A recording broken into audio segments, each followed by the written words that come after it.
গৰিমা গগৈ নামটো হয়নে মোৰ?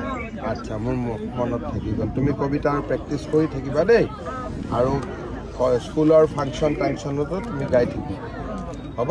কবিতাটো কোনে শিকালে? মায়ে শিকালে নে